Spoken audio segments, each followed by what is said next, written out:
Hi there, my name's Michelle. Welcome to my channel, Guided Metanoia. I am a certified holistic life coach. I have been reading tarot since I was 13, and I am what I would personally consider to be a novice astrologer. But I have been studying that astrology for about half a decade now, and I just finally feel like I'm at a stage in my own journey of self-transformation that I'm ready to put together all of my skills in one finite place, and that's my YouTube channel. So I'm here to help you through your process of self-transformation, and this reading is for Sagittarius, which I do have a few around and in my social circle, although I don't get to see them all that often. They're on the go all the time, and one of them happens to be my sister-in-law, and she's currently pregnant, and so that's a very exciting change for her. But I thought that I can see your cards, they need some loosening, let's just put it that way. And just as I say that, your first card comes out. I want to dive into a little bit of the astrology with you, and then I will circle back here to the tarot. So let me take a look at your chart. So we've got Jupiter retrograde in your first house. I mean, you're going to be on fire pretty much till the sun circles all the way back to your sign. You're being given opportunities. You can't go wrong. Jupiter is like this fantastic safety net. Try different things, expand all the ways that you perceive yourself. If you originally thought that you only do one particular thing, Jupiter in your sign is ready to have you trying all sorts of different stuff, and experiment. It's going to bring in lots of beautiful blessings for you to try, and it will just cushion you. There's no doing wrong at this time. In your second house, we have Saturn and the Saturn transit. For some of you, this may be your first Saturn return, and for some of you, this may be your second Saturn return. Most of the time, I don't know anybody that's lived long enough to have a third one. And then we've got, but Saturn is going retrograde, and Pluto's also in that, in your second house as well. And the South Node is there. So there's a sense of discipline and structure, assertiveness that comes through when I think of these particular powerful planetary players in your second house. So how you value you is going to come to call in some way, shape, or form. You may be given lots of opportunities with Jupiter in your first house, and you may have to figure out how you think of you in such a way that you can maybe commercialize, monetize, things like that. But Saturn represents that paternal figure. It's a masculine sense of control, discipline, order, routines, habits, structure. And then Pluto is a very, how do I describe Pluto? Well, he's a little destructive. He comes in to shake things up. You have to make room for new things to come in. And so that's very much what's happening for you. So opportunities for new income are definitely in the air, and opportunities for you to rebuild yourself in a way that you may have never thought possible is available to you now. Third house, nothing really going on there. And we've got your fourth house with Neptune and Lilith. So if there are weird dynamics that are currently at play, perhaps with a parental figure, that's not uncommon with this particular alignment. Perhaps your relationship with that particular parent or person that you perceive in that role is a little assertive, in the sense that it could be perceived as aggressive. But in general, there are some family dynamics that seem a little foggy, and I don't really like the term foggy. That's such an overused and simplified way to say that. There may be dynamics. I think you're stepping into a sense of new power and control that your family may have never seen before, and there may be a little resistance to that. With Lilith in that particular place, I would tell you, try not to be defensive about it. They don't know you like that. So go easy on them. But it certainly is a new chapter, a new phase for you. And then we've got in your 5th house Chiron, which is you may be taking on some wonderfully soulful projects. Between Jupiter in your 1st house and that Chiron in Aries, it's just passion projects is what I think of. Everything that you touch turns to gold. And not just in the sense that it may become productive or it may turn out very successful, but these are projects that fulfill you in very deep ways, and it may have given you the chance to step into areas that you didn't see yourself as, like maybe if you had some victimizing situations throughout your childhood, Chiron and Aries for you could speak to opportunities to even go out and talk and speak and become a public speaker about something like that. That's kind of the dynamic that I get with that positioning. And then in your 6th house, we have Uranus, which speaks to really erratic changes with your health. And like I mentioned, my sister-in-law is pregnant, and I could see that as a Uranus transit because it's going to be reshaping her identity. She is now going to be a mother. And Uranus brings lots of erratic transformation between Saturn and Pluto and Uranus. It may even bring about unique people that are going to provide you with information that helps you to level up. And in your 7th house, we've got Venus and the Sun. And that sounds like a party to me. Sounds like a socializing party, have fun, flirtatious energy, mingling, getting to know new people, just having a good time. 8th house is ruled by Scorpio. And so that is going to talk about, that's interesting what that is. 8th house is ruled by Scorpio, and Scorpio is about the most intimate of things. It can refer to death, but not in, well, it could refer to an actual death. But really, in the evolution of things, death is just a minor, necessary process in order to have a beginning. It depends on how you want to look at that sort of thing.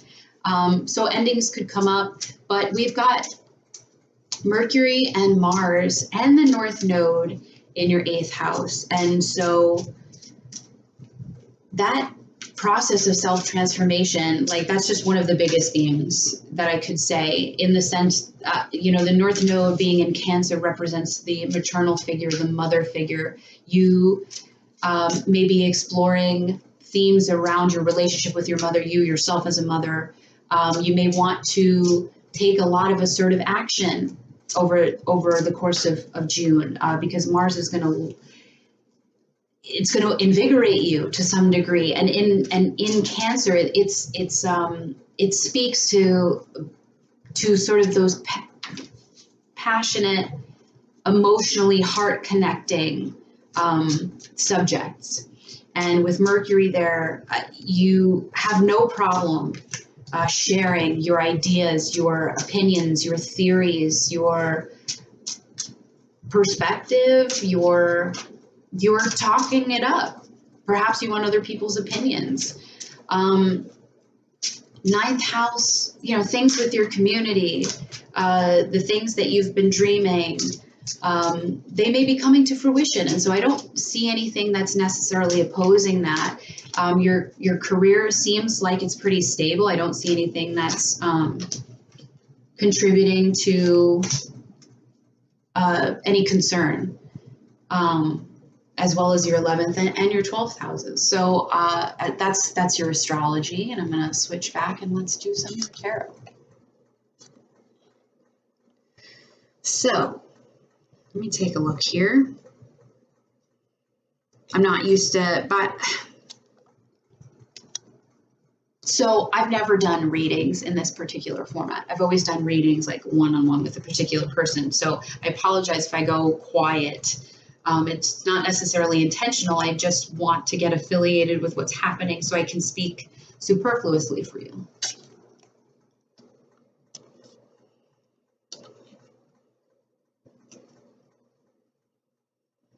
Nine of Wands.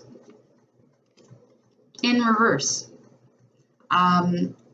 If there were some troublesome moments in May, I think you are coming out of it. You're able to step away from the things that may have caused you to head for the hills, take a quick 180, get out of there kind of energy.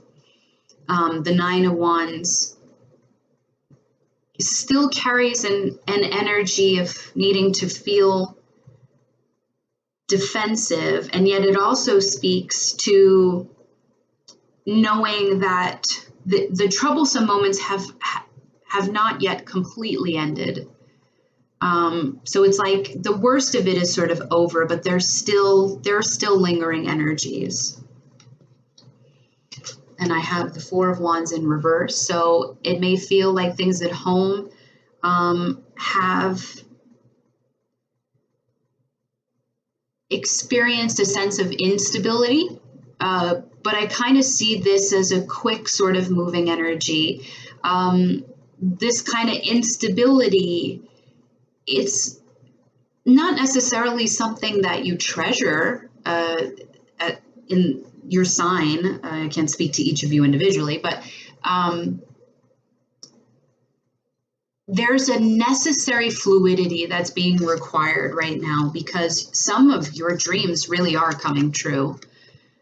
That Jupiter in your first house is presenting you with so many fulfilling opportunities. It may be difficult to choose what you want to immerse yourself in, and it may seem like you want to drink from every single cup. And if that's the case, you know, I want to tell you, like, get drunk on it, really. And then we've got the Seven of Swords, and the Seven of Swords speaks to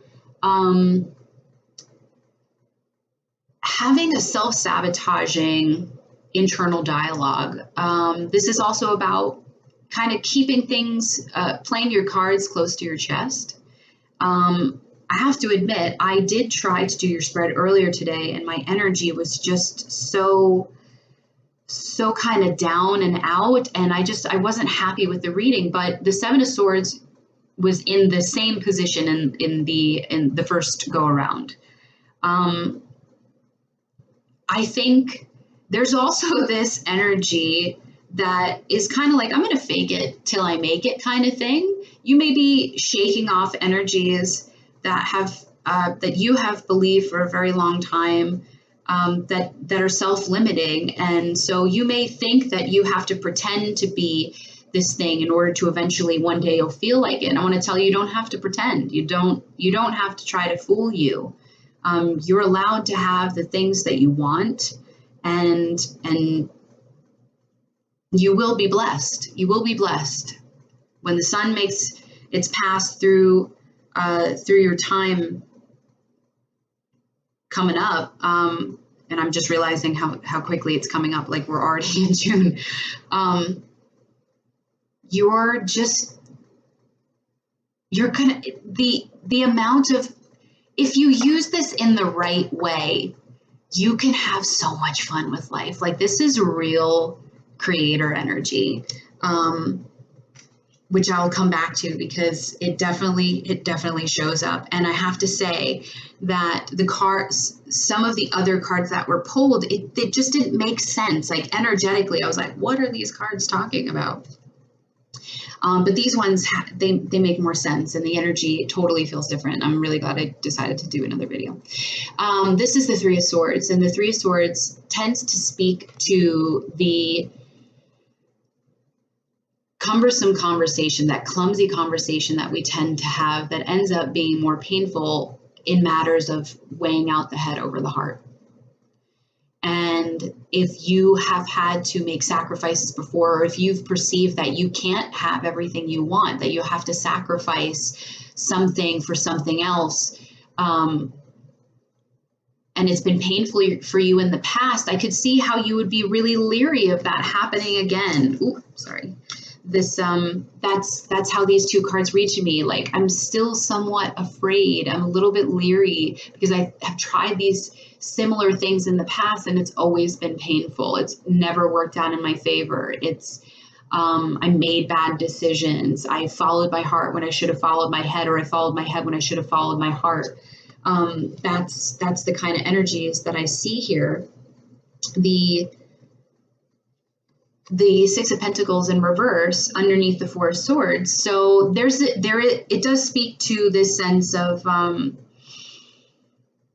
remember what I said about needing to have a flow. You got to go with the flow. Allow, Chinese architecture is so amazing because there's no nuts and bolts used. It's just fixtures of wood carved in such an intricate way that when earthquakes happen and heavy winds happen, they just tend to move with the wind. There's no sense of resistance to it whatsoever. And so many of those structures have stood for thousands of years. And the Four of Wands over the Six of Pentacles in reverse kind of is telling me that, yes, things are maybe not in a balanced way that you've had before.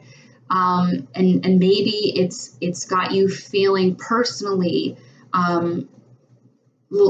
in taking a new stance, where you might have had to give more and now you're receiving more, or you've got to pay something back.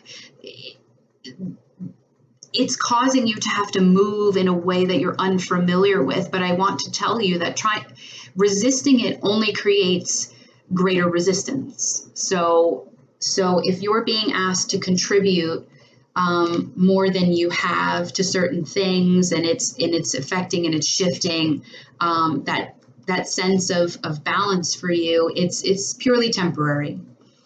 And here you are. We've got the Knight of Wands, but it's in reverse, and it's under the Nine of Chalices, the Nine of Cups. And when I see that Seven of Swords, I'm tempted to say, if you stop you from some of the beautiful things, it will stifle your momentum. So don't hinder yourself from pursuing things. But the next card is the Five of Wands in reverse. And I kind of want to say, like, don't overcomplicate stuff. Don't overcomplicate stuff because things are going so smoothly. Like, if you're making more work for yourself because you can't seem to want to dig yourself into the nitty-gritty details of change, that may be more unproductive than is worthy of causing. Because the Five of Wands speaks to conflict, and giving, being in reverse is like giving up conflict, wanting to walk away. But there's this lack of movement between these two cards. And I just keep circling back because, like, as an air sign, the swords are something, it was the first suit that I studied intensively. And so I wanted to be sure that I understood the mechanisms of the mind in such a way that I could be able to find relatable experiences that I've had in my life and that I've witnessed in other people's lives to be able to use as examples when I see these cards come up. But you are here. You're sitting pretty. You are seen as this Midas touch. Everything around you is just reflecting how much passion, how much energy, how much investment you have put into things. And okay, pregnancy. So it's totally possible that pregnancy is on the agenda. You may already be pregnant. But if it's not a physical child, these are creations that you birth into the world. And so these are ideas, these are projects, these are future relationships. This is a beautiful card to see because it has this effervescent, lighthearted, but truly powerful understanding. It is a duplicitous kind of energy in the sense that she doesn't have to try. She just knows how powerful she is. And what she focuses on is what will grow. And not only is that how you feel, it is how you are seen in the world. And again, another swords card. And unfortunately, I think the only one that I don't mind would probably be the Ace of Swords. But this is the Eight of Swords, and the Eight of Swords, sorry, forgive my overdiction. It's a thing that I do. I have to enunciate. The Eight of Swords is getting in your head. It's getting in your head about all the good things. Like, when's it going to end? Thoughts that you don't deserve all the goodness that's here. If for some reason you are literally, because I recall Uranus being in Taurus in your 6th house of health, this card does speak to the possibility of having migraines, headaches, tension in the neck and shoulders. That's where you could possibly be carrying a lot of stress. But really, I mean, if that might be for some of you, but the Eight of Swords is a mental prison. It is a mental prison. You are not bearing witness to the process that you are doing to yourself. You are just left to witness the feeling of it within you. And I come back to this thought that, like, you've tried really hard for things before and it hasn't worked out, and now you think that all of these good things, like, it's just going to fall down like a house of cards. And your relationship to faith has to change. And it's funny because that's what you represent in the zodiac. You represent this higher learning. You represent faith. You represent the divinity. And so this card speaks to intuition, and I think your intuition is trying to send you some really beautiful messages, and I don't necessarily know that you're receiving them. So even if the cards are reversed, I always tell people that the cards still came out, and that the energies are still available to you, and that if you are able to come into a place where you can observe your intuition and really have a conversation with it, it will show you that these are the things that you've been dreaming of for a really long time, and there's no reason to think that you are somehow in any way not ready or not equipped or undeserving of them. These stars have heard your wishes, and they are answering your prayers, is what I want to say. So I'm going to pull an oracle card. Now, it's not an oracle deck. It is the Osho Zen tarot deck, and it is by Padma. Although I'll leave the information for both decks in the description box below, which, by the way, please do comment where you're from, and I'd love to connect with you, so don't forget to do that down below. I'm using the deck as an oracle deck because it's new. It's a new deck to me, and I'm not familiar with it yet, but it's got some really beautiful sort of Buddhist principles and Taoist principles that both faiths that I happen to study and honor. So we pulled exhaustion for you. 9, exhaustion, which does speak to the 9 of Wands that we had pulled earlier. So there's going to be a theme here for you.